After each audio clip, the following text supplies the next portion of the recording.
will start this video with a story that happened a few years back. I remember perfectly because it was few days before my friend's wedding, which took place in South Portugal. This story started with me losing my phone. At first I was a bit sad because it felt like losing my hand.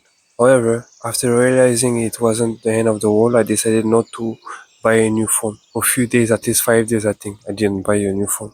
Of course, I had still the reflex to put my hand in my pocket, only to realize I didn't have a phone anymore. During those 5 days, I understand how freeing it can be not to have a phone. It was so liberating to be without a phone for some time. I feel I had more space in my life. Walking in the street without feeling the urge to look at my phone, feeling I didn't experience for a long time. At home, I had my laptop, so I could handle any online necessity, like for example, online banking, etc. Things that you really need to do without phone. I remember correctly, I haven't watched a movie. I had been meaning to be in this situation for a long time. Being without a phone was a perfect opportunity and was glad it happened. Of course, I'm not against to have a smartphone at all.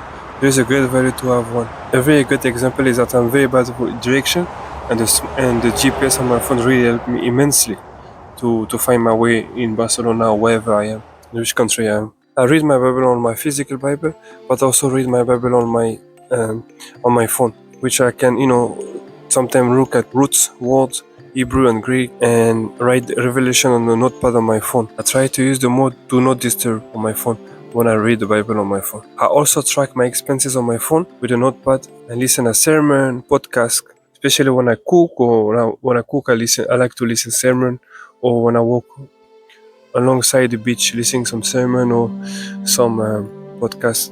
Of course, I won't say, in this period of these 5 days, even if I feel freeing, but I still have the reflex, and the struggle also at some time. But overall, really beneficial for me. And there is two examples I want to share with you. How much smartphone can control me or control us in general. The first story was at work when I was working in the kitchen. I went to the canteen with my phone in my hand and my head curved into my phone. You can see like everybody use the phone like that, walking with the phone and the head curved into the phone, literally. I entered the canteen that way, and to me, there were nobody in that canteen. That was what I thought, until I left up my hand and saw the canteen was full of people. The saddest part was that all of them was on their phone too, and didn't even see me, didn't realize I was there. And that was the first realization, the real realization that I can see that, the phone impact other people at the same time. The second story happened when I was waiting on the bus. While waiting, entering the bus, making my way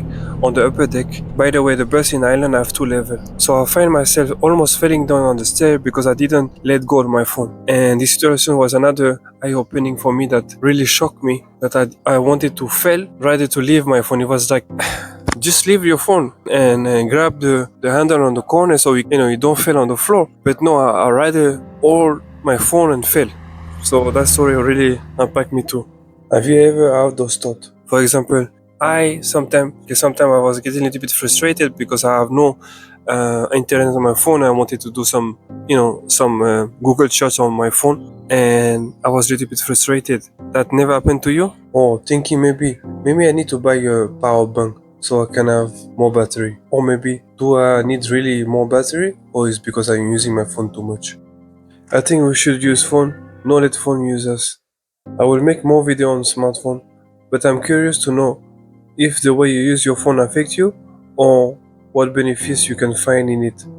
Let me know in the comment below.